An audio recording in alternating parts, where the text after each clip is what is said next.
Welcome to Miss Kali Vlog. Samahan niyo po akong pakinggan ang istoryang ibabahagi namin sa inyo. Magandang gabi. Itago niyo na lang po ako sa pangalang May. I'm 26 years old. Ako ay kinasal na at meron na ring isang anak na nasa 3 taong gulang na. Ang aking buhay bilang may asawa ay masasabi kong mapait at masalimuot. Nagkahiwalay kasi kami ng mister ko dahil sa nalaman niya ang aking sikreto na matagal kong itinago sa kanya. Hanggang ngayon ay masama pa rin ang loob ko dahil sa mga nangyari. Labis akong nagsisi dahil sa kabila ng kabutihan ng aking asawa ay hindi ko ito nasuklian. Pero sa kabila nun, marami akong natutunan simula nang magkahiwalay kami ng mister ko.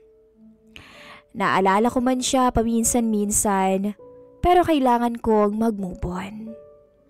Iniisip ko na lang na baka hindi talaga ako yung babaeng nararapat sa kanya dahil hindi ako naging kontento sa naging takbo ng relasyon namin.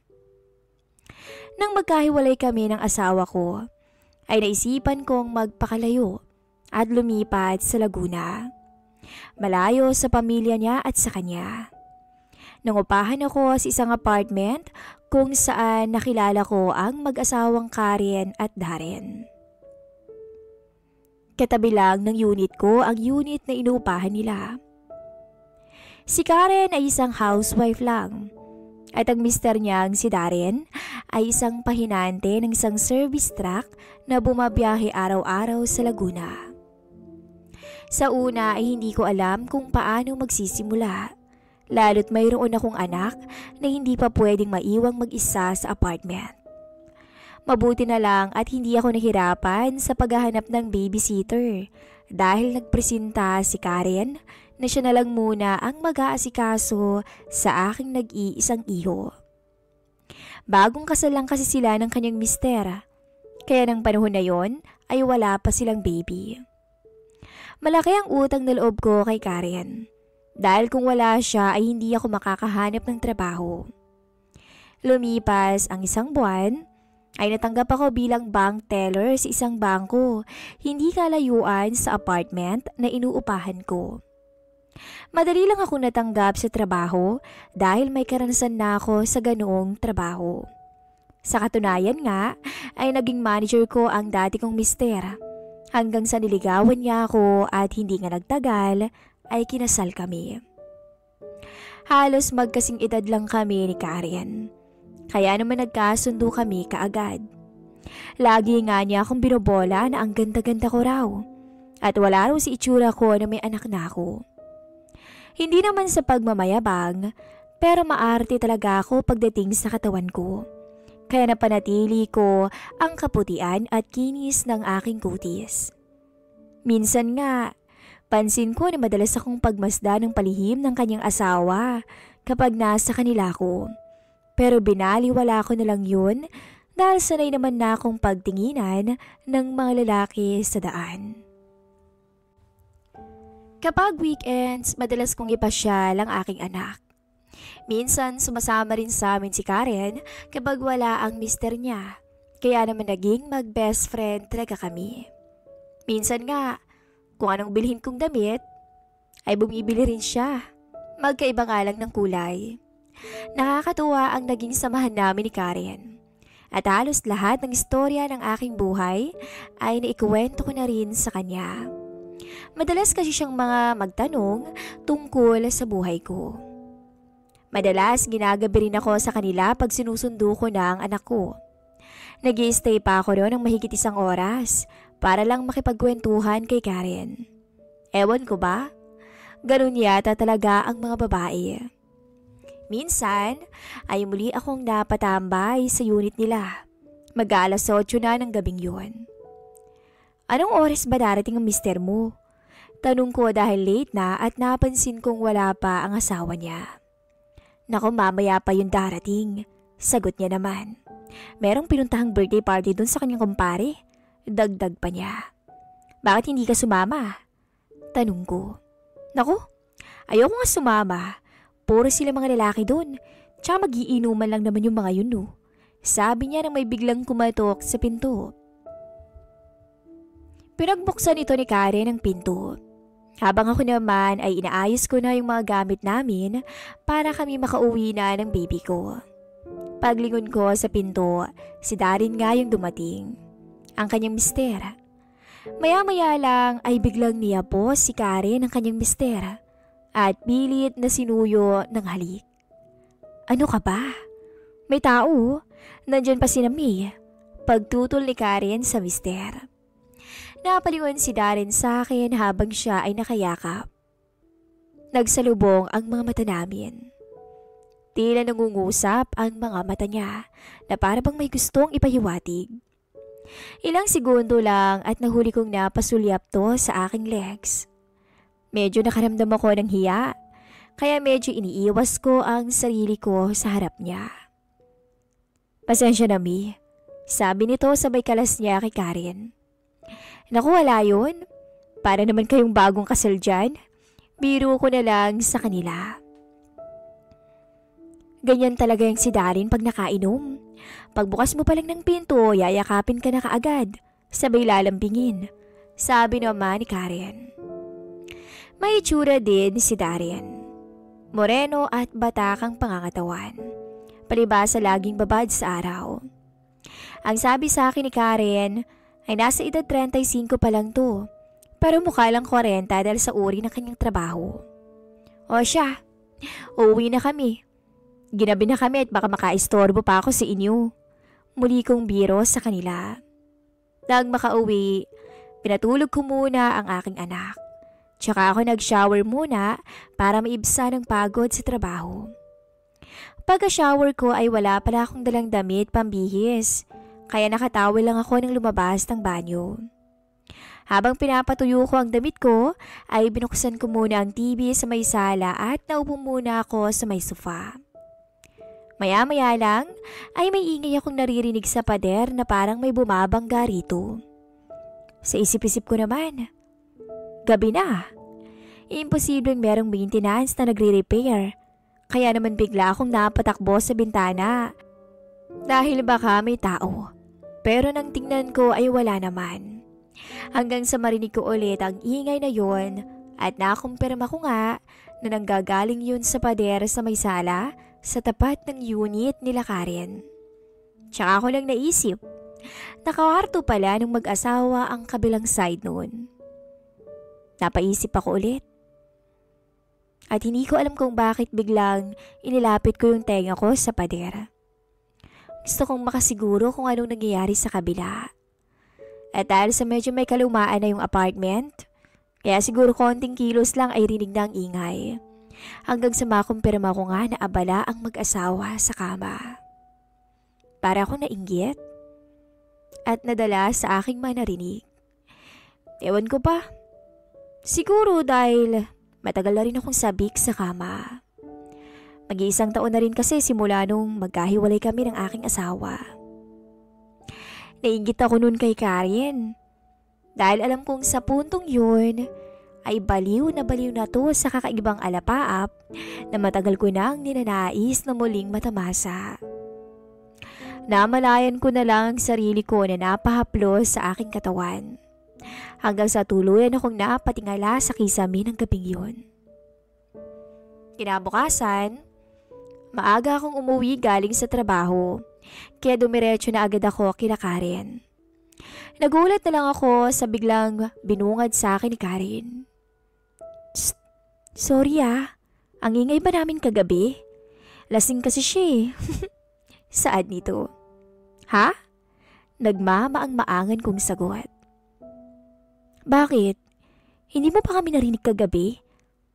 Kasi, kagabi, sobra talaga tong si Darren sa akin.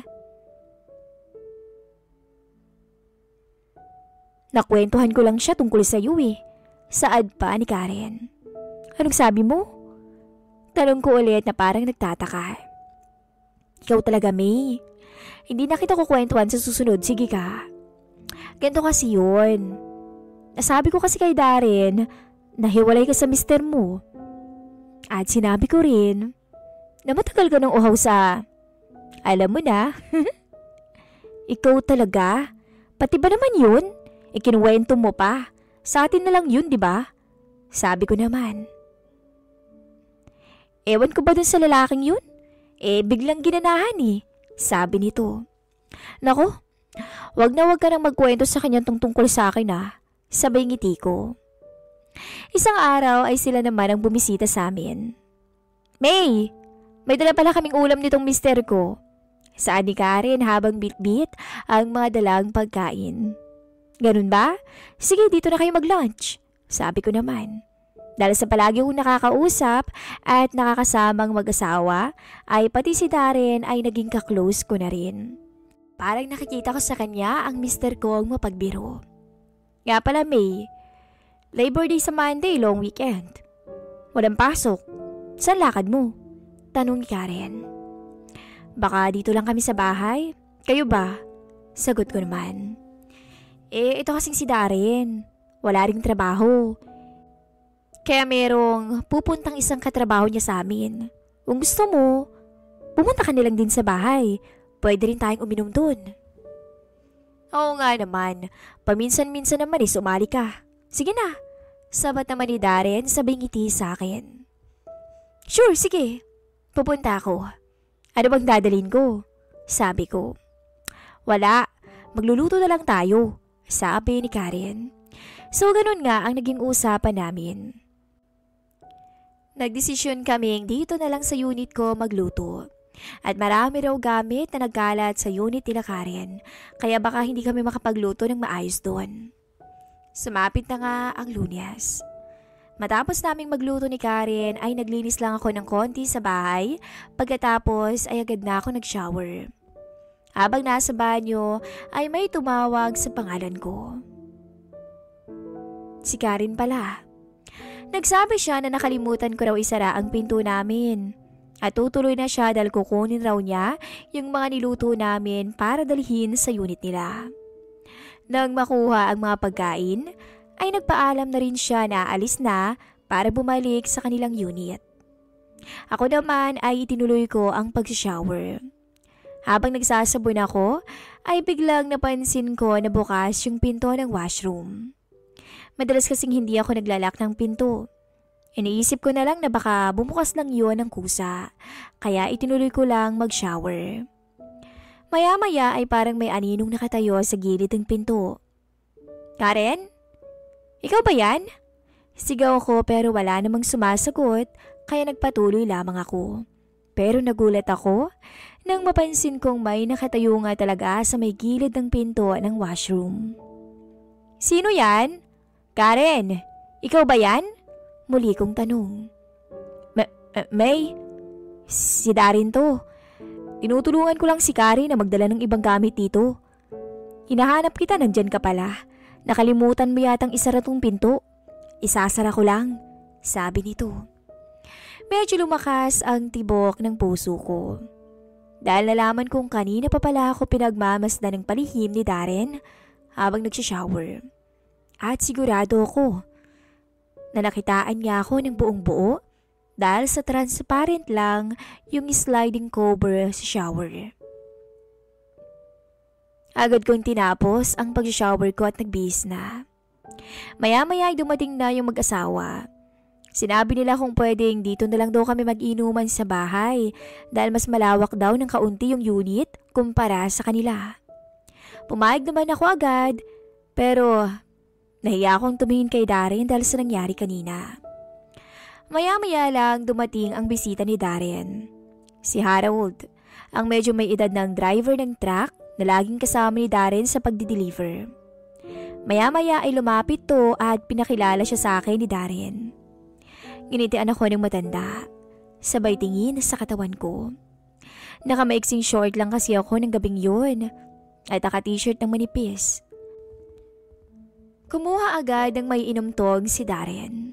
Merong hard drinks, meron ding beer. Nagsimula ang inuman. Kasiyahan at kantahan namin hanggang sa abutin kami ng 10:00 ng gabi.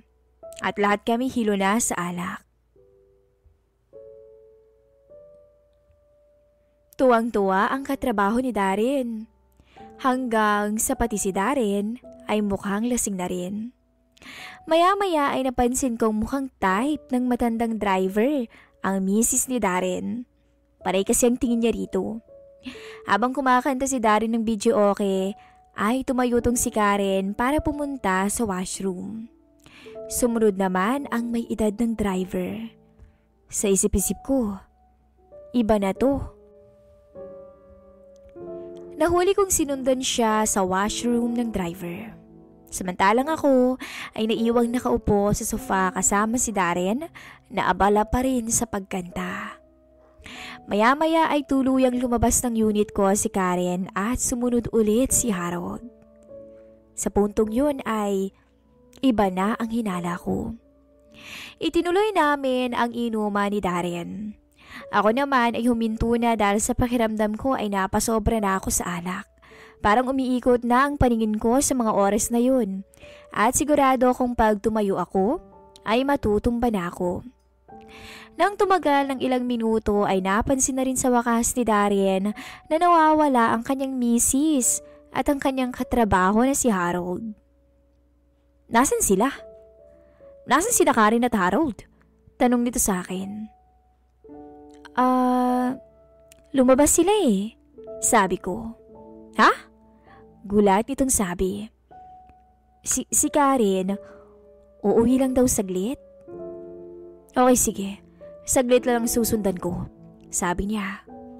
Wag na. Wag. Pagpigil ko. Bakit? Wag ka nang sumunod. Babalik din yun. Gusto kong itago ang kaibigan kong si Karen sa kalokohang ginagawa niya. Sabi ko na eh. Duda ako kay Harold. Yung mga tingin niyang yun sa misis ko. Sabi ni Darren na mukhang naghinala na rin. Masama ang loob ni Darren sa oras na yun. Pero sinabihan ko siyang huwag mag-isip ng kung ano-ano. Maya-maya, napatingin siya sa akin ng matagal. Sorry nga pala kanina, May. Hindi ko sinasadyang makitaan ka na nagsishower. Ha? Tanging nasabi ko. Natigilan ako. Parang hindi ko alam yung sasabihin ko. Ang ganda mo kasi, sabi nito. Pagkasabi niya noon, mabilis na ang mga sumunod na pangyayari. Sinuyo niya ako sa labi. Pero dahil nakainom na, tumugon na rin ako. At isa pa, alam kong yung mga oras na yun, si Karen ay gumagawa rin ng pagkakasala. Parang naawa kasi ako kay Darren, kaya hindi na ako nagpumiglas at hinayaan ko na lamang siya. Sa isip-isip ko, napakaswerte naman ng lalaking to. Maya-maya lang ay tumayo siya at hinila niya ako patungo sa aming silid. Wala na ako sa sarili ko ng mga oras na yun. Dahil aminado akong languna ako sa alak. Pagdating sa kwarto ay tinulak ako agad ni Darren sa kama. Halos masira ang manipis kong t-shirt sa gigil na pahinante. Hanggang sa namalayan ko na lang ang aking sarili na yumayakap sa matipunong pahinante. At sa huli ay kusa akong ibinukas ang mga binti ko para sa kanya. Halos magdilim ang paningin ko nang tuluyang umuga ang matibay na kama. Tumalab na ang halo-halo naming ininom na lalong nagpaalab sa aking pagkatao. Wala na ako sa sarili ko sa oras na yun. At ang tanging alam ko lang ay walang sawang nagpapakasasa kami ni Darren ng gabing yun. At sa puntong yun, pumikit na lang ako at hinayaan na lamang si Darren sa anumang naisin nito. Pero nagulat ako nang ibukas ko ang aking mga mata dahil sa ibang boses na ang naririnig ko. At nagulat na lang ako nang ang matandang driver na pala ang nasa aking harapan. Muli akong napapikit dahil sa kalasingan. Ngunit alam kong nag-uusap si Harold at Darren. Pinagkaisahan nila ako.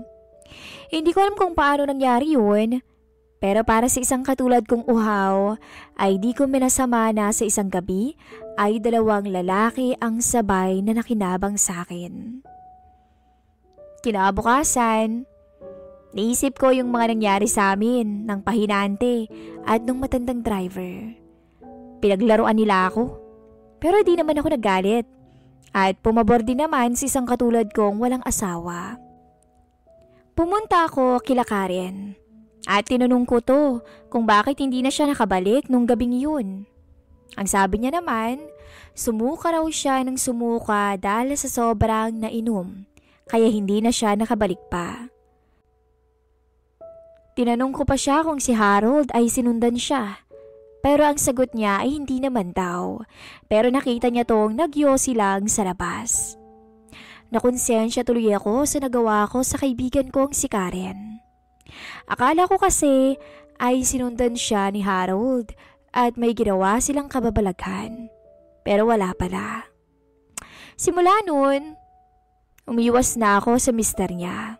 At mabuti na lang ay hindi ako nadisgrasya ng dalawang yun. Dahil kung nagkataon, ay malaking gulo na naman yun. Bigla ko tuloy naalalang ginawa sa akin ni Mang Fred. Kaya ako nabuntis at nagkahiwalay kami ng mister ko. Hanggang dito na lang po ang ating istorya. At salamat sa mga nakinig.